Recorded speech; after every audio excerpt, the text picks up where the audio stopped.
in there. Okay, take the 6-inch extension off of your... Oh, thank you. Good point. Good reminder.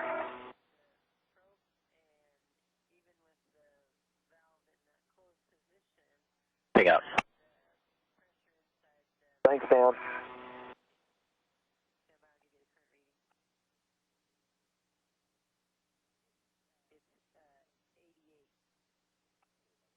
Okay, motion is stopped. Copy.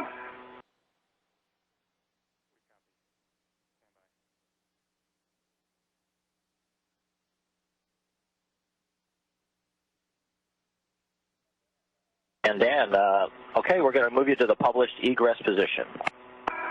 Go for it. Okay, and here we go.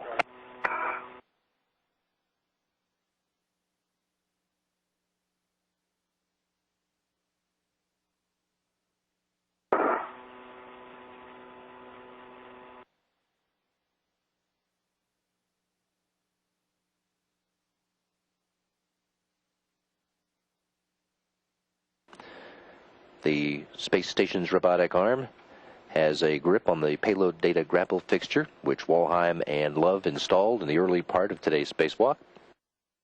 All right, Alpha in Houston is landed for Columbus Sunbirth. The prolas and the keel are released. You have a go for Columbus Sunbirth. That's awesome. Thank you very much. We'll pick it up in the robotics procedure. Okay. Atlantis and the space station orbiting 210 miles above the South Pacific Ocean as Columbus movement begins. So I think I'm ready to go in the airlock if you concur, Dex. I agree, Rex. You pop that thermal cover open and then go in and jump on your SU for a few minutes. Columbus is in motion, gents. Thanks. Good. Hooray.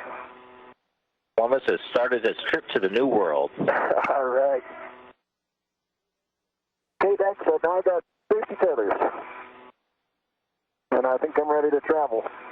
Okay, you can head back.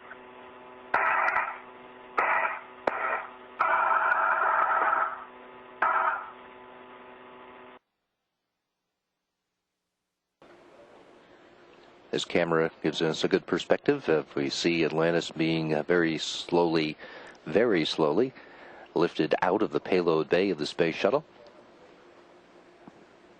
The trip up to its docking port on Harmony node is going to take a couple of hours.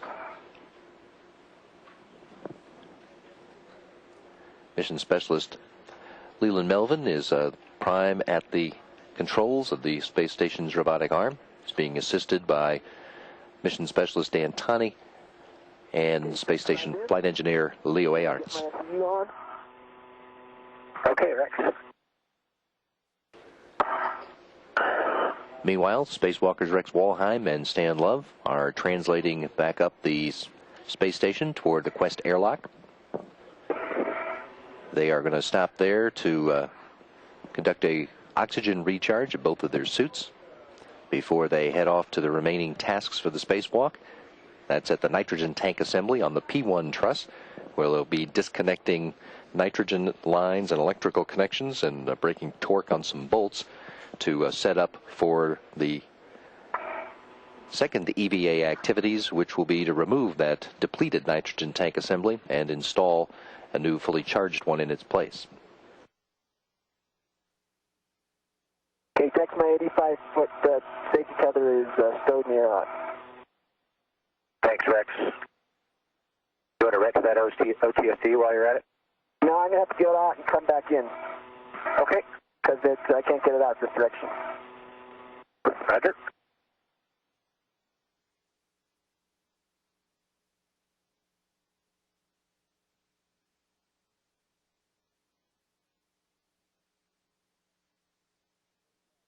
Great job, Stan. That's not fun translating with that big old wing arm blippet. You are correct. My goodness. Next we see you going up to see the spur. Give me a call when you get up to S0. Okay.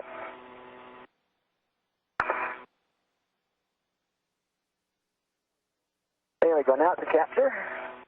Okay, Rex, you can install it in the width with clocking a 1 or 7 parallel to the keel structure. Okay. That can work. Atlantis and the International Space Station now beginning to cross over into orbital nighttime above the northern Pacific Ocean, just off the eastern coast of Canada. Mission specialist Leland Melvin, along with Dan Taney and Leo Aarts, are at the controls of Canadarm2 and have begun the move of the Columbus Laboratory Module to the pre-install position. And Dex, our recommendation is that we send Rex to the NTA to do the MUT, ball stack MUT setup and break the torques on the NTA. We'll defer the QDs and the electrical connectors to EVA2. We have a plan to do that. Hey Rex and Stan, this is Steve. Man, you guys have done an amazing job. We're looking out our window here at Columbus, about halfway there. I can't believe how much work you guys have gotten done on a tough EVA. This is just going awesome. Can't wait to see you guys back inside. Thanks, man. Thank you, Steve. Okay, I'm going to get an extra bag. Today's spacewalk now approaching 6 hours and 15 minutes out of a planned 6 hours and 30 minutes in length. It's going pretty slowly. That sounds familiar. EVA officers have reported to Flight Director Sally Davis for a bit more than an hour now that the crew was running about an hour behind schedule. Columbus is on the move. I was not expecting to be watching the install from this perspective.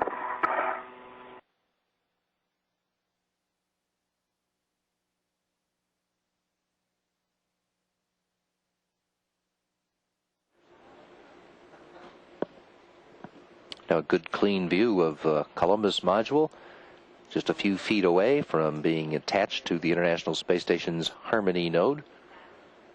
Columbus is at the pre-install position, and the robotic arm operators are in the step 10 in a procedure to set up for the Columbus installation.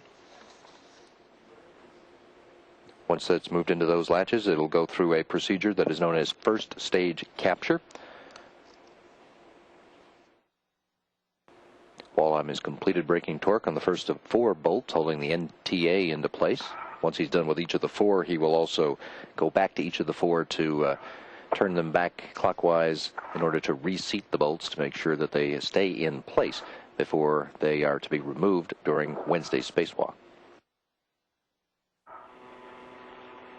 And now very slowly we can see the Columbus module being carefully maneuvered into the ready-to-latch position, being moved in this last meter or so up to the starboard docking hatch on the Harmony node.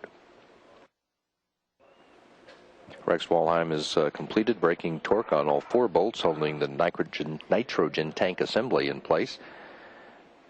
He's reconfiguring his pistol grip tool and will go back and reseat each of those 4 bolts by about 1 turn, then stow the PGT and verify soft dock mechanism is in the engaged position. Then he'll be complete with his tasks for the spacewalk and will begin to translate back to join Stan Love at the airlock. That is correct, sir.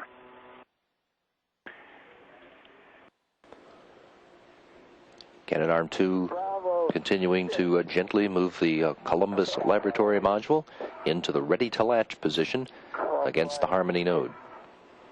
That's 24 foot-pounds, Rex. We'll take about a turn to torque. Okay.